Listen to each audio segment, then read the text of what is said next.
All right. Hello, everybody. Welcome to a new episode of the Oddcast Podcast. My name's Adon. I'm here with Jonas, Peyton, and Jerry. All right. So does anyone want to start us off? Okay, so I have a story from Fox News, published January 24th.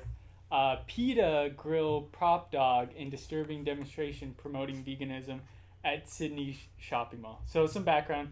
I'm vegan, but some of my views don't correspond with PETA. You know, like they're known for being like super outlandish and they're protesting. And so basically, shoppers at a large outdoor mall in Sydney, Australia were shocked by a demonstration led by animal rights group PETA on Saturday in which they barbecued a prop dog in an attempt to turn others to veganism. If you wouldn't eat a dog, why eat a lamb? A sign below the lifelike charred dog read at the Pitt Street Mall. And I'm looking at it here, and it's actually pretty disturbing, like seeing the actual prop they use. Yeah, that's really lifelike. Yeah, like that would actually turn me away from listening to PETA if I saw that. Yeah. Like it was there. Do you know if there's like an illustration that was fake? Or like it's something saying this is a fake dog. Well, like, no, I don't believe so. So PETA usually does outlandish stunts like this where they don't really specify if like it's I think it's pretty obvious with PETA that they're trying to get your attention, get you to like react in this sort of way. But like, I don't know, there's just a better way of going about educating people. Mm-hmm. Like, rather than like shock value or anything like that, you could like just be like here are the actual like health benefits, or like here are like certain ways that you can live a healthier lifestyle. I don't know, because people aren't gonna just like see that and just like change, you know? Yeah, it kind of takes a little bit. It's a little while to like be like, I don't know. Yeah, because I mean, like when I was first going like vegan, it wasn't like I was shocked into it. I was like slowly researching about it, and I wasn't like oh, I should just up and just stop altogether. It took a while, so like I don't know. There's just a better way of going about it. I don't know if you stated this, but the group said in a statement, anyone who's repulsed by the prospect of chowing down on dog meat should question the congruity of their compassion towards other animals. Mm-hmm. And some people are saying it's speciesism because dogs are bred to be pets. Right. They've been for thousands of years, and that's different from like a cow. You don't see people having cows as pets. Well, India, they're Hinduism. They don't eat cow, but that's religion, not PETA. I mean, when you do see the events themselves, like if you've ever watched those videos of like slaughterhouse, it's like it's obvious that it's disturbing. So like, mm-hmm. I mean I do see what they're trying to say, of course, that like if you wouldn't do something like that to one animal, then like why do that to another? Yeah, why do or just like why do like such a horrendous act to anything, I guess. But or people that came across that. Anyway, next topic. Moving on. So in the past we've talked about Mars rovers. So I don't remember which one specifically we talked about. We talked about Opportunity. All right. So anyway, NASA's Mars rover Opportunity, which Jonas here claims we've talked about in the past, likely dead. It was just its 15th. Oh, birthday. the rover that says or sings "Happy Birthday" to itself. Yeah. Yeah. So it recently. Yeah. So this is it. Recently completed 15 years on the surface of Mars. So 7 months ago, there was a massive global storm that engulfed Mars, or the Red Planet. And so since June 10th of last year, that's such a long time ago, they haven't received any kind of signal. So that's a long time. And they've sent 600 recovery commands to it, but nothing's happened, so it's the end of the line, it looks like. Presumed dead. Yeah. Probably dead. That's tough. That would be weird. Like in the future when we go to Mars, you know, people go to Mars and they see the rover. They're like, oh, look at that. Yeah, there he is. Yeah, I mean, given we just landed a new one. Yeah, we're always landing new ones, and so what really makes Opportunity interesting is it was originally planned to be on Mars for 90 Martian days. Wow. And just back in February 2018, it logged its 5,000th Mars day. So I think it had a good life, and it did its good purpose. Life. Like it had kids and stuff. There's like little rovers running around on the planet. Man finds authentic World War II hand grenade while magnet fishing in Florida. Police. Authorities in Florida were notified about a hand grenade found by a man while he was magnet fishing, police said Saturday. The unidentified individual found the item while magnet fishing in Ocklawaha. I don't know if I'm pronouncing that right. After which he put it in his trunk and drove to Taco Bell prior to calling 911. The Ocala Police Department said on Twitter. So this guy was magnet fishing for it's in Florida. For hours, metal. Of course it's Florida. Florida man. Who would think to take it to a Taco Bell out of all places? He put it in his truck and then went to Taco Bell. Yeah. Called.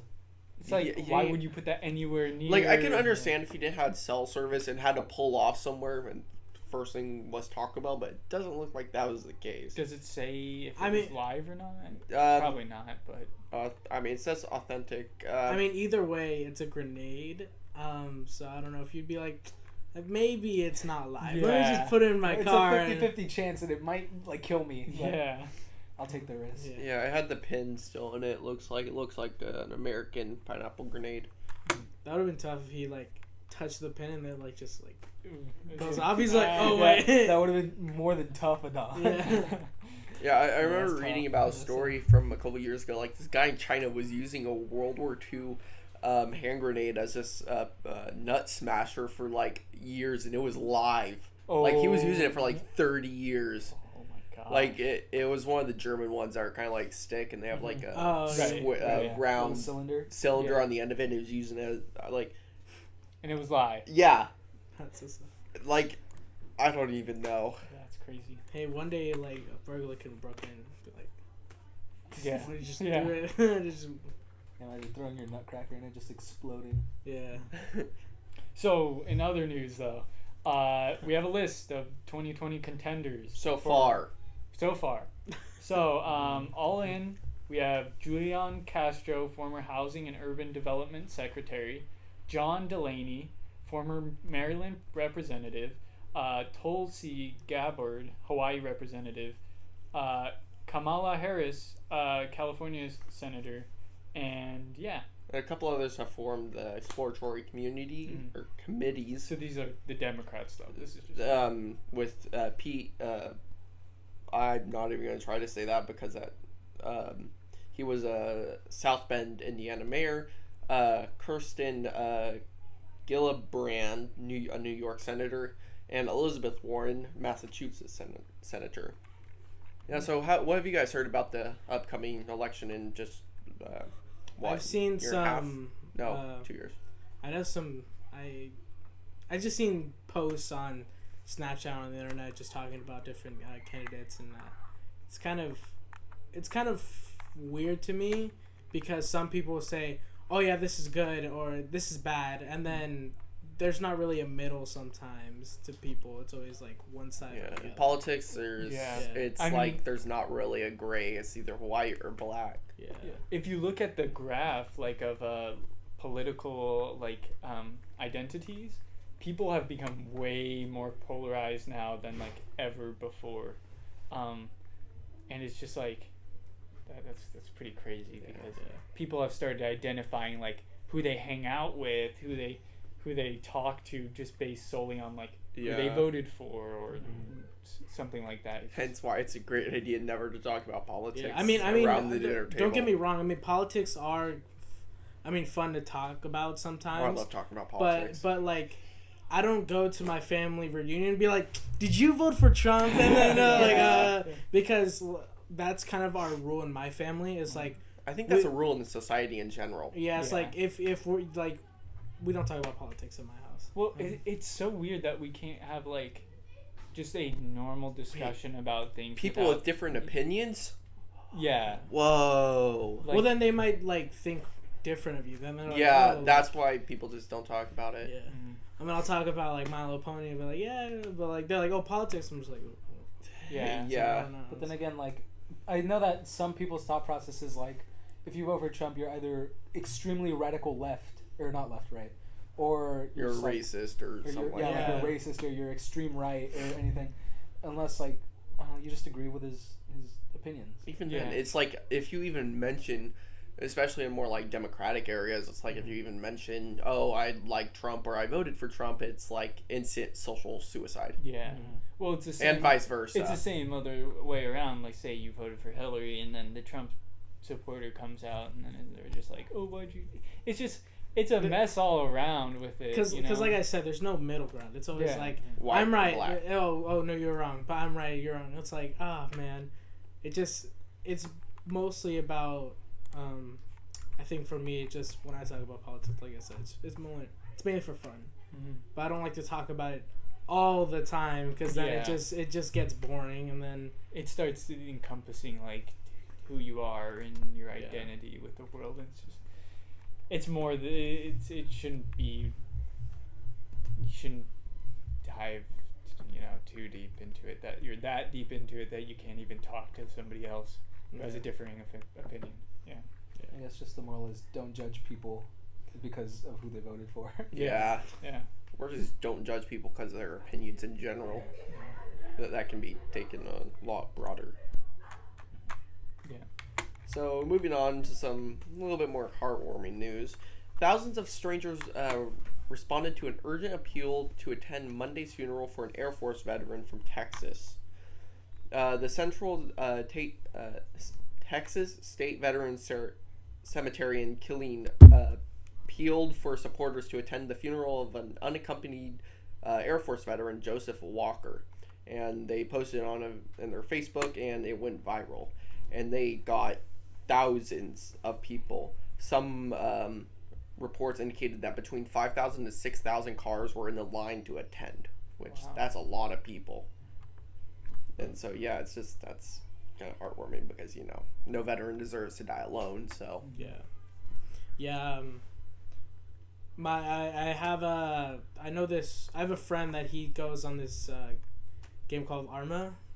Arma 3. Yeah, Arma 3. And there's actual people that are in the military that play on that. Mm-hmm. And he said that, one time he was in combat and he said, like, it's okay to, like, cry and, like, hug the guy, like, next to you. And, like, he said because, I mean, obviously they're in combat and stuff's happening, so he understands, like, the stress and stuff. But, it seems like a really tough job to be in the military. And I think. Yeah, what makes the U.S. kind of unique is that we kind of have a culture, I think, of wanting to serve in the military. I want to serve in the military, but I can't because asthma. Yeah. I think, like, I can't think of anybody that doesn't have an ancestor or somebody that served in the military. Yeah. My cousin was going to go in the military, but he has asthma issues. Yeah. But he's doing good for himself. He has a good, stable job. And, I think, I mean, overall, like, I even asked my dad, like, oh, what if I join the military? He's like, are you stupid? It was like, you're going to get shot in the head. But, like, at the same time, there's not just, like, go on the battlefield and fight people. Yeah. There's also engineer, medic, and other there's things so like many, only about 50% of active duty troops are combat troops. The rest are all support. You got to have the people that cook, you got the intelligence people, you got the engineers. There's so many different roles in the military. There's a job for everybody. And now, like, a big thing is, like, cyber attacks and stuff like that. So, like, now they're making that a thing, and then now the space army.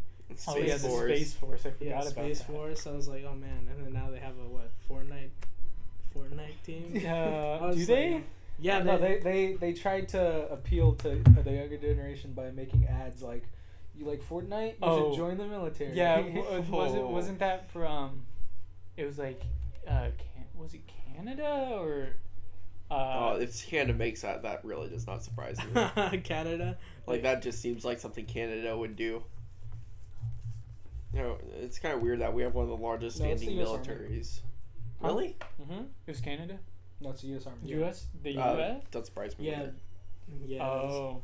Yeah, the advertisements which were like, gamers, we need your help. We need your help. It's kind of like all those cringy memes, like, meet me at your local park to support John Wick or whatever it's called. Yeah. It's just so cringy and stuff. Yeah. I mean, I guess they have to appeal somehow, you know. Yeah, sports teams. Their quota for recruitment was down a couple thousand last year, I think. But, you know, we have one of the largest standing militaries in the world. Yeah. So, and we don't even have conscription. So, like, a lot of other countries actually have some kind of conscription. Like, Russia, I think, has it. Israel. A lot of countries in Asia do. China. I think the cool thing that I've seen was some militaries, though, like, do sports, like, activities, like a basketball. Like, the U.S. Army's basketball team will go against the Russian Army basketball team. And, like, stuff like that, or games and stuff. I think that's cool. Because then that, like, kind of, like, I don't know, it seems like more of, like, peace. And, like, you know, there doesn't always have to be a fight. There can be some kind of interaction with different countries. That reminds me of, like, the Christmas truce of 1914. Oh, yeah. Where they were fighting on the two fronts. And then on Christmas Day, they're like, hey, let's not fight. Yeah. And then they didn't fight. And then commanders were very angry with that, so they artillery barraged them. Commanders did not like that. Yeah. Yeah, it's like, why stop fighting? Yeah, why not fighting when you can die? Yeah. Yeah, it's just weird. All right. Well, I mean, that's pretty much it. Yeah. We We're gotta out of wrap time up for now. today. All right. So, my name's Adon. I'm here with Jonas. Peyton. And Jerry. And as you noticed, we kind of have a new setup. I just wanted to give a quick thank you to our camera guy, Gavin. Yeah. He's blushing. No. All right. Thank you. All right. Bye. Bye. Bye.